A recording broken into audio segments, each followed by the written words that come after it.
I'm sweaty. You don't want to do that.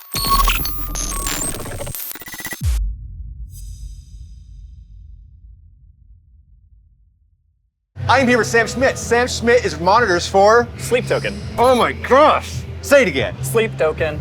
The fact that I'm sitting here, actually standing here right now, it blows my mind because this was something that was not going to happen before at all. So thank you for having me here. I truly appreciate it. Yeah.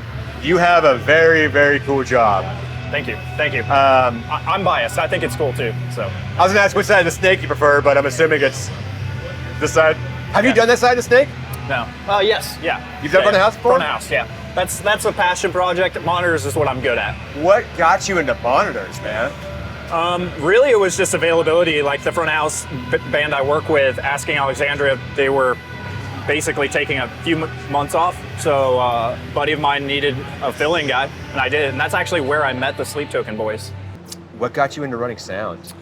Man, I've always been passionate about technical things, so I've always been like really learning anything computer related. I've just been fascinated about it since I was a kid. I started programming C++ stuff when I was young, and audio was kind of the thing that you couldn't really see, but you could feel and see, work with faders, gain, stuff like that. I didn't really know what any of it did, but I grew up in a church environment, so like house of worship. Yeah. Yeah, so basically my parents were like, you like tech stuff, go run the soundboard. And I had no idea what I was doing. Churches are always in need of people, so yeah, exactly. I'm sure you didn't have any lack of work to do. So I learned real quick what gain and EQ and stuff like that just through getting involved with my church. How old were you at that point? I was 12. 12 getting into it. Yeah. Do you remember the console that you were using? It was a Mackie something. Of course it was. It was a Mackie something. I feel like every church had a Mackie or an Allen Keith something at that time. I don't remember exactly what it was. We didn't have any outboard. We did have a graphic EQ for little adjustments. Fancy. But, yeah. Like high, mid, low? Yeah, exactly. Okay, so you started off doing front of house. Yep. And I was sure that church didn't have monitors at that time, so it wasn't even... There was no need for When did you learn about monitors? I learned about monitors when I actually moved to Nashville. So I moved to Nashville after working for a ministry. So 90% of my experience is house of worship early on, right? Okay. That's what I was fueled by it. I loved it. I loved the people. So I basically, when I graduated high school and went to college, I started working for a ministry in Texas. And that was where I really got involved. Started working with bands as a monitor engineer for a touring ministry, essentially. Okay. So it was fun. It was great. I would meet some of my icons, like favorite idols, like, oh, I'm mixing monitors for 1,000-foot crutch. Yeah. This is amazing. Yeah. Like, I'm 18, 19, like doing this. It's crazy. So I started really learning the chops. It's right there. Yeah, exactly. It's right there. That snare drum's so loud. Yeah. But yeah, just started working. I moved to Nashville and then started working for more bands doing strictly monitors. And then really always wanted to get to the front of house side of the snake.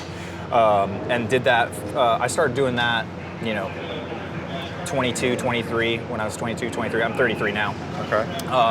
And I really found my groove, because you asked me earlier off camera, like, which do you prefer, front house or monitors? And I love monitors because of the technical aspect of it. Sure. It's more of like, this is the quarterback, that's the artistic, like, final brush strokes. You're the quarterback, like, launching this thing, this entire show, really. I mean, you got less people, but the only bummer is like those small people are like your paychecks, so... Exactly. Just like with anything, like guitar techs, drum techs, any of that, you are closer to the artist, which can be a blessing, can be a curse. As long as you're paying attention to all that good stuff, it's usually a blessing. Yeah. Usually. It's interesting. I've done monitors myself, and it's sometimes there's a disconnect between what the artist wants and how they could communicate that. Yes. And I find that sometimes artists are frustrated with stuff, and my phrase was always like, I can't fix what I don't know. Yeah. Tell me. You can tell me in colors, you can tell me in shapes, just give me something to where I can give that back. Don't just sit there in frustration and not give me anything like that. Yeah, that's 1,000% true. I find that mixing monitors, for me, my interpretation of it, is 80%, 75% psychology, 25% actual what you know, right? Sure.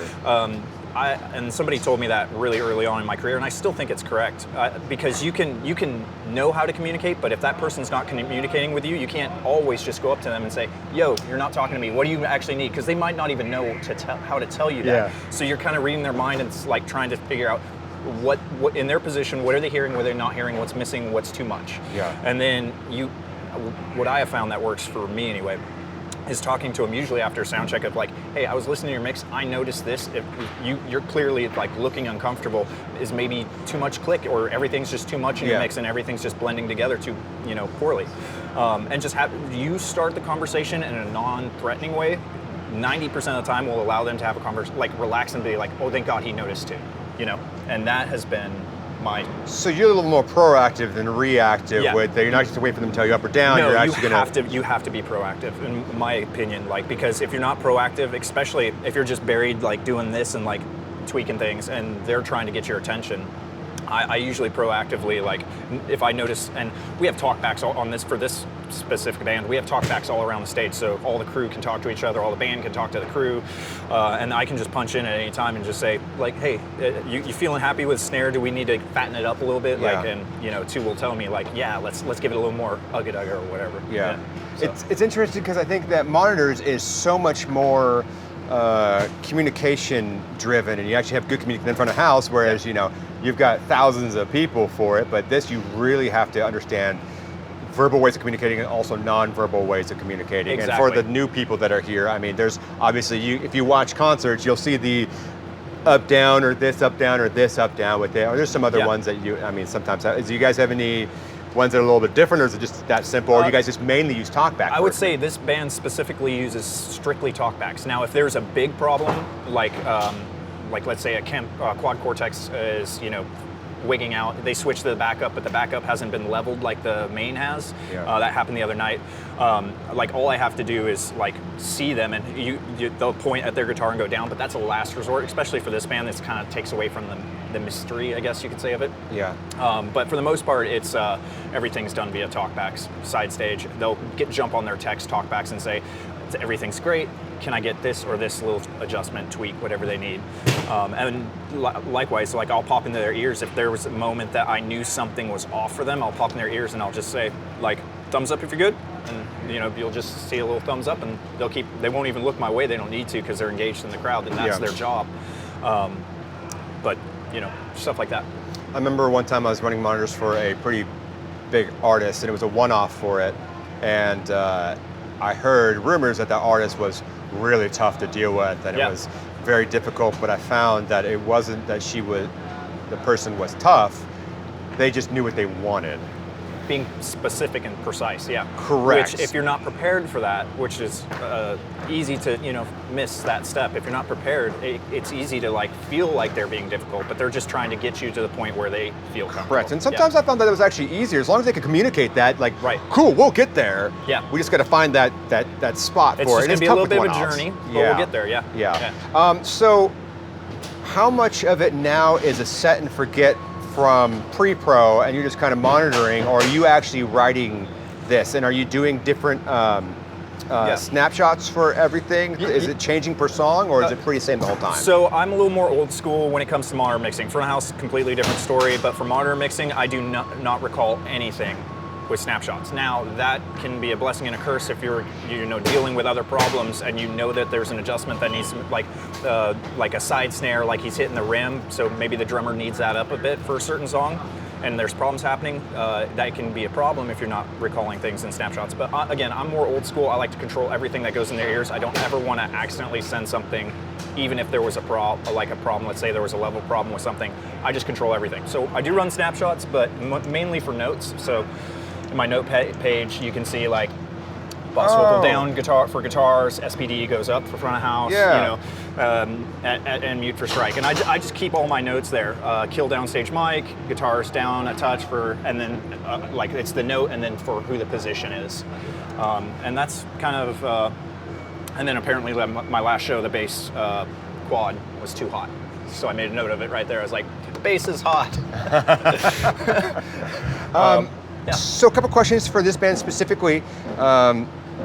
In-ears, monitors, both? What are we doing? So they are all on 1964 IEMs, and we do run side fills for them, but the side fills are just a touch. It's like a blend because they all have really good hearing, and they like to feel it, but they don't want it to be to the point where it's like affecting like their mix on stage, and they want to be able to hear what their mix is essentially. So they want to feel it, but without it affecting them. Yeah. So yeah, all on in-ears, no wedges. Okay. How many mixes? Including ADA, because again, the quarterback station, all he does out front is front of house. So I do anything ADA related for like ASL, sign language, stuff like that. If you include all that, I think it's 21 mixes. But as far as like techs also, I'm assuming, have packs as well? Yeah, so techs all have packs. So we have 3 techs. We have Billy, the guitar tech. We have Sam Hallett, the playback and drum tech. And then we have Eric over on stage right, and he does bass. And basically they each have their own mix. That way they can pan, click, or whatever, however they like it. And then as far as band members on stage, we have 7. So 7 mixes of. That's people. right, because there's the vocalists as well. There's the 4 principals and then the 3 choir. Yeah. Got it. Man, it must have been really cool to be able to be with this band and kind of see their trajectory, because this band is like taking off. It has been really cool to see. Yeah. If you don't mind me asking, how'd you get connected with these guys? So it was a tour. I was filling in for a friend doing monitors, and it was actually in this moment, it was Sleep Token and Nothing More was the band I was working with. Sleep Token was opening for everybody. And it was just 2 crew members at that point and the 4 band guys. So there was only 6 of them total. And they were like, during set change, I would just help them out every day and just help coil up their, cables, help them, set up. There was days where I would just like have my IEM vacuum out, and I would just like, hey guys, you want me to clean your ears? Like, what ears are you using? I've never seen these before. And they were like, oh, these are Cosmics. They're from the UK. I'd be like, oh, quick, that's pretty cool. Never seen those before. I'd clean their ears for them. Then I showed them like comply wraps. Like they're like, our ears aren't, so one guy was like, the right side's just not sealing. I was like, here, try comply wrap and might tighten it up for you. Okay, explain to people who don't know what comply wrap is. Comply wrap is just a little bit of foam that is adhesive, and it can go around your in-ear piece. And it, you think of it like an earplug essentially. You squish it down, put it in your ear, it'll expand and it'll seal everything up. It's also really good for moisture. Like if you sweat, it'll keep moisture out of the armatures. So. Okay. Yeah. But I would just help them with that every day, and then eventually at the end of the tour, they're like, if we can ever afford a monitor guy, this was Tom, the front of house guy. He's like, if we can ever afford a monitor guy, you're coming with us. And I was like, dope. Yeah. And then less than a year later, here I am. Here you are, man. That was 2 years ago, so about a year later, I was working with them. So I've been with them for about a year now. Yeah. So what advice would you give to engineers that are either want to be doing monitors or starting off doing monitors? And then also, what advice would you give to bands that are wanting to do in-ears and they're having maybe some issues with that? So the first thing I would say to engineers that are wanting to learn how to do monitors, and like a little tip of the tip is, for monitors, you can't be the guy that says no all the time to everyone. Like, you have to be all things to all people, and even if it's all at the same time, you have to be all things to all people and smile, because people will never forget when you scream at people. Like, they'll never forget that. I mean, you could be nice 100 days a week or 100 days a year, but if you scream that one time, they're going to remember that. And you just can't do that. Yeah. Be constantly learning, of course, but just learn how to be all things to all people and be a friendly face, and that'll go further than I ever thought it would take me. So. Yeah. And then as far as bands thinking about IEMs, just do it. Just do it. You protect your hearing. That's first and foremost. If this is your career and your livelihood, you protect your hearing. You're not exposing yourself to like loud acoustic noises. Like, let's be honest, drum kits are not quiet. So protect your hearing, because when you get older, you will regret not doing that. I know it's expensive, but buy once, cry once. You can pick any. It doesn't really matter which vendor you pick. You're gonna be happy with just the isolation more than the tonalities of the different manufacturers. Sure. Yeah. What about bands that are afraid of that isolation and boxed in feeling? I mean, IEM technology has come a long way. 64 audio is what I use for these guys. I own, not a brag, but I own 4 sets of in-ears. Like, I've got JH, I've got 64, I've got different sets as different options, but I think 64 is probably the ones that do the best ambient let in. Like, you can change your filters out to let ambient stage noise back in your ears. Yeah.